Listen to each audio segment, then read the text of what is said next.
வேதத்திலிருந்து ஒரு பகுதியை நாம் வாசிக்கலாம். முதலாவது வேதாகமத்திலிருந்து ஒரு பகுதியை வாசிப்போம். அதன் அடிப்படையிலே தேவனுடைய வார்த்தைகளை இந்த நாளின் காலை நேரத்திலே நாம் கேட்கப் போகிறோம். சகரியாவின் புத்தகம் 4வது அதிகாரம் 5ஆம் வசனத்திலிருந்து கடைசி வரைக்கும் எழுந்து நின்று ஒருவர் வாசி. சகரியாவின் புத்தகம் 4ஆம் அதிகாரம் 4ஆம் வசனத்திலிருந்தே கடைசி வரைக்கும் வாசிப்போம். பக்கம் 1094. பக்கம் பழைய ஏற்பாட்டிலே 1094, 1094.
நேரடியாக தேவனுடைய செய்திக்கு செல்ல ஆசைப்படுகிறேன். நான் ஏற்காடு மலை என்கிற ஒரு மலையிலிருந்து வந்திருக்கிறேன். 67 பெரிய கிராமங்கள், 38 சிறிய கிராமங்கள். அந்த பகுதிகளிலே 4 திருச்சபைகளை நாங்கள் உருவாக்கி இருக்கிறோம். உங்களுக்கு எல்லாருக்கும் தெரியும், மோகன் சி லாசரசன் அண்ணன் அவர்கள் அந்த மலைப்பகுதியிலே 40 ஆண்டுகளுக்கு முன்பதாக வந்து ஊழியம் செய்த போது பிள்ளேரி என்கிற ஒரு கிராமத்தில் தான் இயேசு விடுவிக்கிறார் என்கிற ஊழியத்தின் தலைப்பை பெற்றார்கள். இன்றைக்கும் 40 ஆண்டு காலங்களாக அந்த ஊழியங்கள் நடைபெற்று வருகிறதை நீங்கள் அறிந்திருக்கிறீர்கள். டிஜிஎஸ் தினகரன் ஐயா அவர்கள் மேட்டூர் டேமிலே ஸ்டேட் பேங்க் ஆஃபீஸராக வேலை செய்த காலங்களிலே இயேசு அழைக்கிறார் ஊழியங்கள் ஆரம்பிக்கப்பட்டு ஏற்காடு மலையிலே அநேக 40 நாட்கள் உபவாசம் பண்ணி ஜெபம் பண்ணி இருக்கிறார்கள். அப்படிப்பட்ட ஒரு மலைதான் ஏற்காடு மலை. கொட்டச்சேடு என்கிற பகுதியிலே ஒய்ஜே அருள் என்கிற ஒரு குட்டி குழந்தை பிறந்து அது வளர்ந்து இன்றைக்கு அவர்கள் மதுரையை மையமாய் கொண்டு 60க்கும் மேற்பட்ட திருச்சபைகளை உருவாக்கி இருக்கிறார்கள். 2000க்கும் மேற்பட்ட ஜனங்கள் அந்த சபைக்கு வருகிறார்கள். அண்ணன் கொரோனா காலத்தில் மரித்து போனாலும் ஒரு பெரிய ஊழியத்தை உருவாக்கின ஒரு மனிதன் ஏற்காடு மலையில் தான் பிறந்தார். இன்னசென்ட் என்கிற ஒரு ஐயா அசம்பூர் கிராமத்தில் பிறந்தவர். நம்ம எல்லாருக்கும் தெரியும், பெத்தனியா ஃபெலோஷிப்பினுடைய அருமையான் ஜெர்சன் ஜெபராஜனுடைய தகப்பனார் ஈரோட்டை மையமாக வைத்து ஊழியம் செய்து நூற்றுக்கணக்கான சபைகளை உருவாக்கின ஒரு மனிதன் தான் பாஸ்டர் இன்னசென்ட் ஐயா. ஏன் இதை சொல்றேன்னா, எங்கள் ஏற்காடு மலை அநேக தேவ ஊழியக்காரர்களை உருவாக்கின ஒரு மலை பகுதியாக இருக்கிறது. அல்லேலூயா, அல்லேலூயா. பெரிய ஊழியக்காரர்களாக இருக்கட்டும், சிறிய ஊழியக்காரர்களாக இருக்கட்டும், எல்லாரும் ஊழியக்காரர்கள் தான். அவர்களையெல்லாம் உருவாக்கின ஒரு உன்னதமான மலையிலே அருமையான தேவ ஊழியக்காரர்கள் அநேக முறைகள் வந்து தங்கி தாவரித்து ஜெபம் பண்ணி இருக்கிறார்கள். அல்லேலூயா. உங்களிலே ஒரு சிலர் கூட அங்கே வந்திருக்கிறீர்கள். கர்த்தருடைய நாமம் மகிமைப்படுவதாக. இந்த நாளிலே வாசிக்க கேட்ட இந்த பகுதிக்கு வந்துடலாம். என நமக்கு படிக்க போகிற நேரங்கள் செருபாவேல் என்கிற ஒரு மனுஷனை குறித்து உங்கள் மத்தியிலே நான் வைக்க ஆசைப்படுகிறேன். அவன் கர்த்தருக்காக எப்படி வாழ்ந்தான், கர்த்தருக்காக எப்படி காரியங்களை செய்தான், பெரிய காரியங்களை செய்தான், அவனுடைய தேவனுடைய சமூகத்தில் எப்படி அவன் நடந்தான் அப்படின்ற ஒரு உன்னதமான கருத்தை உங்கள் மத்தியிலே வைக்க போகிறேன். எத்தனை பேருக்கு தெரியும் செருபாவேல் என்கிற மனுஷனை குறித்து? உங்களுக்கு யாருக்கு தெரியும்? தெரிந்தவர்கள் கை தூக்கலாம். ஐயா, எனக்கு செருபாவேலை குறித்து தெரியும் என்று சொல்ல. ஸ்தோத்திரம். பரவாயில்ல. இந்த நாளில அந்த மனுஷனை குறித்து நீங்கள் அறிந்து கொள்ளுங்கள். வேதத்திலே அநேக கதாபாத்திரங்கள் இருக்கிறது. தாவீதை கேட்டால் சொல்லிடுவீங்க, பேதுருவை கேட்டால் சொல்லிடுவீங்க, ஏசாயா என்கிற ஒரு தீர்க்கதரிசியை கேட்டால் சொல்லிவிடுவீர்கள், பவுல் என்கிற ஒரு மனுஷனை கேட்டால் நீங்கள் சொல்லிவிடுவீர்கள். இப்படி நமக்கு தெரிந்த பாத்திரங்களை எல்லாம் நாம் சொல்லிவிடுவோம். பேதுரு அவர் படகோட்டினார், மீன் பிடிச்சார் அப்படின்னு சொல்லிடலாம் இல்லையா? பலவிதமான தாவீது ஆடுகளை மேய்த்தவர், அழகா சொல்லிடுவோம். அதற்கு பிறகு ஆண்டவர் அவனை அரசனாக மாற்றினார், சங்கீத பகுதிகளை பாடினவர். ஆனால் இந்த செருபாவேல் என்கிற ஒரு மனுஷனை குறித்து அநேகருக்கு தெரியல. ஆனால் தெரியாத நபர்கள், கதாபாத்திரங்கள் வேதத்திலே ஒளிந்திருக்கிறார்கள். அவர்களை கண்டுபிடித்து இந்த நாட்களிலே நாங்கள் பிரசங்கித்து வருகிறோம். இந்த செருபாவேல் என்கிற மனுஷனை குறித்து வேதத்திலே பல இடங்களிலே எழுதப்பட்டிருக்கிறது. நான் வாசித்த பகுதி மாத்திரமல்ல, இன்னும் சில தீர்க்க தரிசன புத்தகங்களிலே இந்த மனுஷனை குறித்து எழுதப்பட்டிருக்கிறது. அதிகமாக பேசப்படாத ஒரு நபர் தான் இந்த செருபாவேல். சவுல், தாவீது, சாலமோன் ஆகிய 3 பேரும் சமஸ்த இஸ்ரவேலை, ஒன்றாயிருந்த இஸ்ரவேலை ஆண்டார்கள். குறிப்பெடுத்துக் கொள்கிறவர்கள் எடுத்துக்குங்க, ரொம்ப நல்லது. ஒன்றாயிருந்த இஸ்ரவேலை சவுலும் தாவீதும் சாலமோனும் ஆண்டார்கள் 40 ஆண்டு காலங்கள். இப்படி ஒன்றாயிருந்த இஸ்ரவேல் ஒரு நாளிலே 2ஆக பிரிக்கப்பட்டது. 10 ராஜ்யங்கள் சேர்ந்து, 10 கோத்திரங்கள் சேர்ந்து ஒரு பகுதியாகவும், 2 கோத்திரங்கள் சேர்ந்து ஒரு பகுதியாகவும் பிரிக்கப்பட்டது. அந்த 10 கோத்திரங்கள் அடங்கின பகுதியினால் இஸ்ரவேல். அது வடராஜ்யமாக பிரிந்து போனது. அதை அசரியர்கள் சிறைப்பிடித்து விட்டார்கள். அசரிய ராஜா சிறைப்பிடித்து விட்டார். தெற்கு ராஜ்யம்தான் யூதா, பென்யமீன் கோத்திரம் நிறைந்த இடம். அந்த 2 கோத்திரங்களும் இருந்த இடம்தான் தெற்கு ராஜ்யம். அது யூதா என்று சொல்லி அழைக்கப்பட்டது. இப்படி பிரிக்கப்பட்ட நிலையிலே அந்த யூதாவை, எருசலேமை பாபிலோன் அரசன் நேபுகாத்நேச்சார் சிறைப்பிடித்து விட்டார். இந்த சரித்திரங்களை எல்லாம் நீங்க அறிஞ்சிக்கணும். அப்ப இப்படிப்பட்ட நிலையிலே ஒரு சமஸ்த இஸ்ரவேல் 2ஆக பிளக்கப்பட்டு 10 கோத்திரங்கள் அடங்கின பகுதியை இஸ்ரவேல், அதை அசரியா சிறைப்பிடித்துக் கொண்டான், அசரியர்கள் சிறைப்பிடித்துக் கொண்டார்கள். 2 கோத்திரங்கள் யூதா, பென்யமீன் கோத்திரங்கள் அடங்கின பகுதியை பாபிலோன் சிறைப்பிடித்துக் கொண்டான். இப்படிப்பட்ட நிலைகள் ஏன் வந்தது? இந்த ஜனங்களுக்கு, யூத ஜனங்களுக்கு ஏன் இப்படிப்பட்ட நிலைகள் வந்தது? சொல்லுங்க பார்க்கலாம். ஏன், எதனால அன்றைய தேசத்து அரசர்கள் வந்து யூத மக்களை, ஆண்டவரை ஆராதித்தவர்களை சிறைப்பிடித்தார்கள். சொல்லுங்க பார்க்கலாம். ஏதாவது ஒரு 2-3 காரியங்கள் சொல்லுங்க.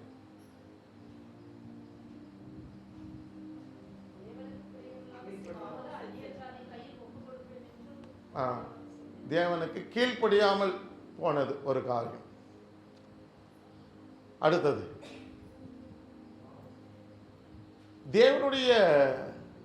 தேவனை மறந்து போனார்கள், கீழ்ப்படியாமல் போனார்கள். மெயின் காரணம் அதுதான். ஆண்டவருடைய வார்த்தைக்கு கேட்டாங்க, கீழ்ப்படியல. கேட்டாங்க, கீழ்ப்படியல. இன்னைக்கு நீங்களும் நானும் எப்படி இருக்கிறோம்? கேட்கிறோம், கீழ்ப்படுகிறோம். ஆமா, கீழ்ப்படிந்தால் சந்தோஷம். கீழ்ப்படியாமல் போனால் என்னெல்லாம் நடக்கும்ன்றதை இந்த நாளின் காலை நேரத்தில் உங்களுக்கு சொல்ல விரும்புகிறேன். ஒரு சில நிறைய காரணங்கள் இருக்கிறது. இஸ்ரவேல் ஜனங்கள் சிறைப்பிடிக்கப்பட்டு போனதற்கு, எருசலேமில் இருந்த ஜனங்கள் சிறைப்பிடிக்கப்பட்டு போனதற்கு, கொல்லப்பட்டதற்கு நிறைய காரணங்கள் இருக்கிறது. அதில் 2 காரணத்தை உங்கள் மத்தியிலே நான் வைக்க ஆசைப்படுகிறேன். வாசிக்கலாம். லேவியராகமத்தின் புத்தகம் 25ஆம் அதிகாரம் 4-5 வசனங்களை ஒருத்தர் சத்தமா வாசிங்க. 7ஆம் வருஷத்திலோ கர்த்தருக்கென்று ஓய்ந்திருக்கும் ஓய்வு தேசத்திற்கு இருக்க வேண்டும். அதில் உன் வயலை விதைக்காமலும் உன் திராட்சை தோட்டத்தை கிளை கழிக்காமலும் தானாய் விளைந்து பயிரை நீ அறுக்காமலும் கிளை கழிக்காதே விட்ட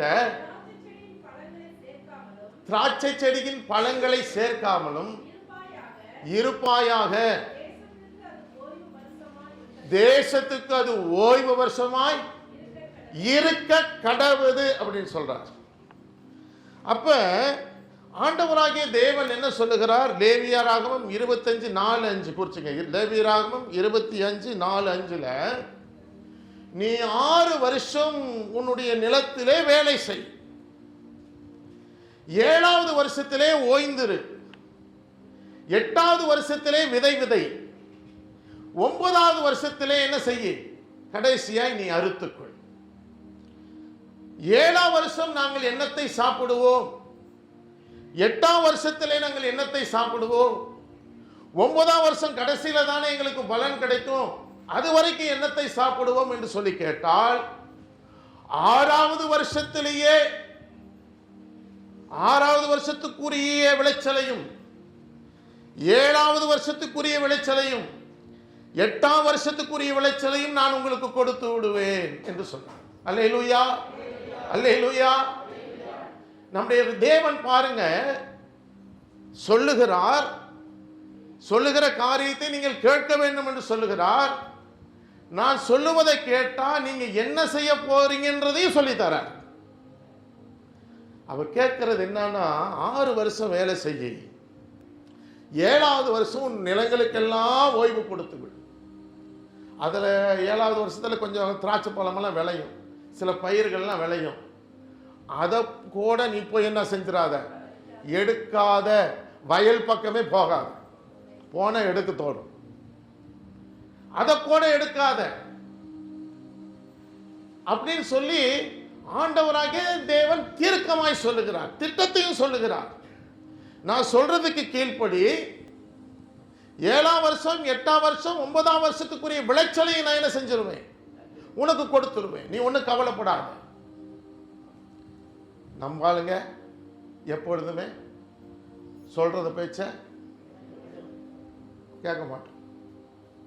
நீங்க சொல்றதெல்லாம் சொல்லுங்க ஆண்டவரே, நாங்க கேட்கிற மாதிரிலாம் கேட்போம், ஆனா நாங்க நடக்க மாட்டோம். இதுதான், இந்த குணம்தான் இந்த யூத சந்ததிகளுக்குள்ளே இருந்தது. சரி, இன்னொரு காரணம்.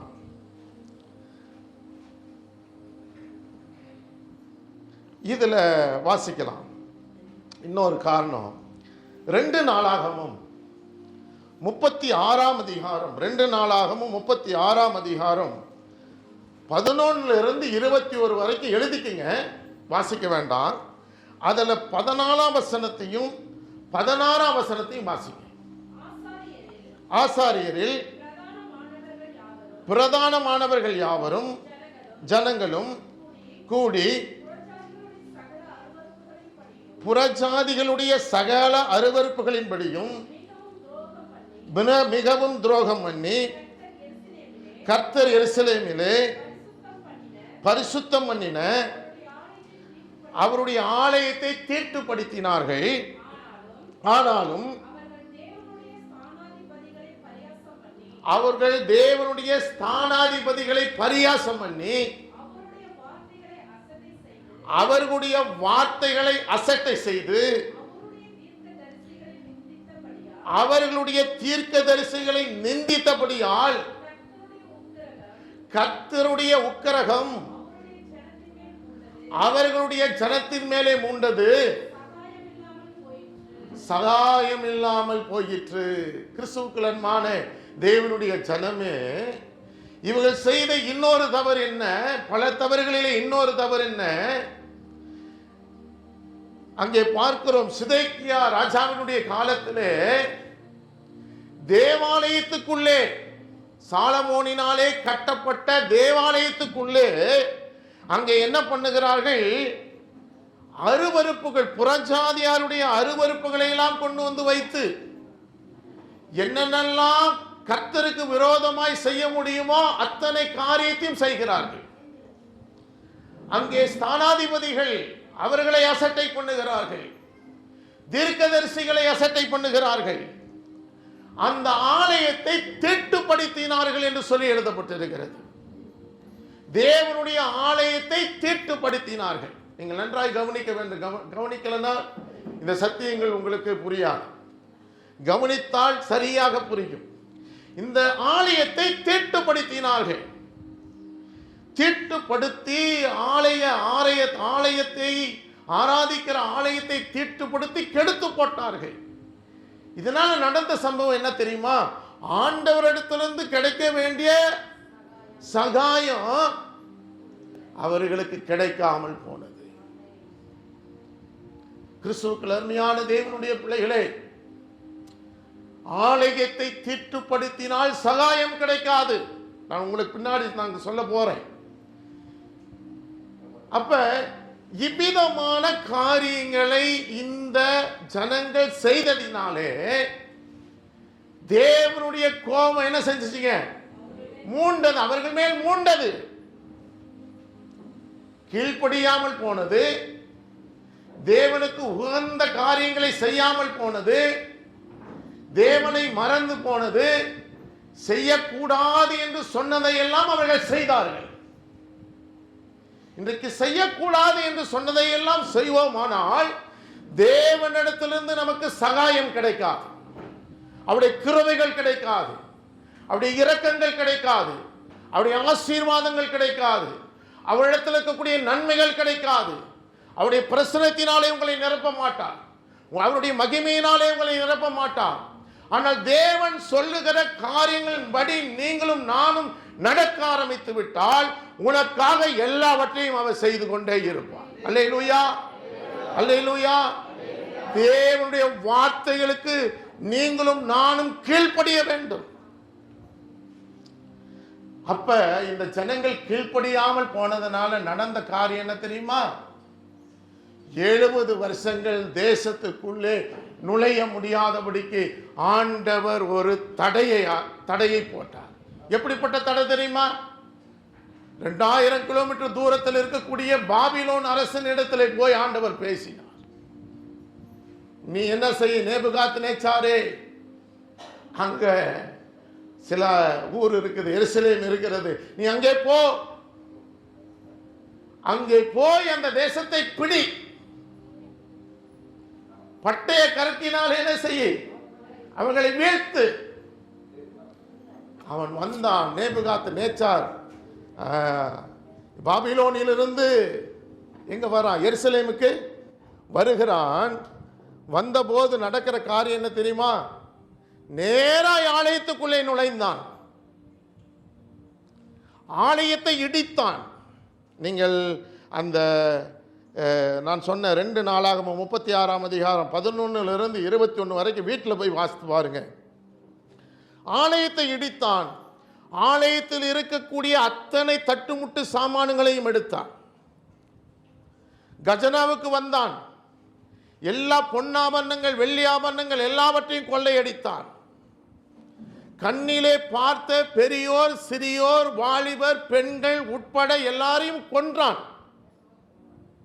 பட்டையை கருக்கினாலே வீழ்ந்து போனார்கள். மீதி கொஞ்சம் பேர் இருந்திருப்பாங்கல்ல, அவங்களை எல்லாம் அடிமைகளாக பிடித்து கொண்டு பாபிலோனிலே கொண்டு போய் அடிமைப்படுத்தி விட்டான். எப்படி நடந்தது பார்த்தீங்களா? நீ இங்க விட்டினா, இவருக்கு கீழ்ப்படியாம இங்க போனீனா அவர் அங்க கை வைப்பார், உனக்கு விரோதமானவர்களை எழுப்புவார். அப்ப இஸ்ரவேல் ஜனங்களுடைய, யூத ஜனங்களுடைய நிலைமை ரொம்ப மோசமாய் போனது.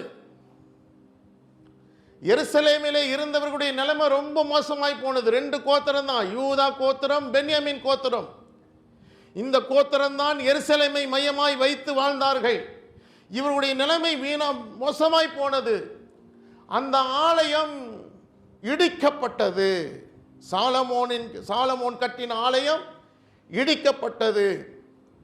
அடிமைகளாக கொண்டு போகப்பட்டார்கள். அங்கே ஜனங்கள் பட்டையை கருக்கினாலே வீழ்ந்து போனார்கள். இருக்கிற எல்லா பொருட்களையும் கொள்ளையடித்து பாபிலோனுக்கு கொண்டு போய் நேபுகாத்நேச்சார் சேர்த்து விட்டார். சேர்த்து விட்ட பிறகு 70 ஆண்டு காலங்கள் அந்த தேசத்துக்குள்ளே அவர்கள் நுழைய முடியவில்லை. வாசிக்கலாமா? 2 நாளாகமம் 36ஆம் அதிகாரம் 21 22 வசனங்கள். 21 வாசிங்க. கர்த்தர் எரேமியாவின் வாயினாலே சொன்ன வார்த்தை நிறைவேறும்படிக்கு தேசம் தன்னுடைய ஓய்வு வருஷங்களை ரம்மியமாய் அனுபவித்து தீரும் மட்டும் அது பாழாய் கிடந்த நாளெல்லாம், அதாவது 70 வருஷம் முடியும் மட்டும் தேசம், அவ்வளவுதான். நல்லா வாழ வேண்டிய வாழ்க்கை. ரெஸ்ட் கொடுக்கிறார் உனக்கு. 7வது வருஷத்தில் விதைக்காத, ரெஸ்ட் எடுத்துக்கோ. ஆலயத்தில் என்ன ஆராதனை செய்ய, பரிசுத்தமாக ஆராதனை செய்ய.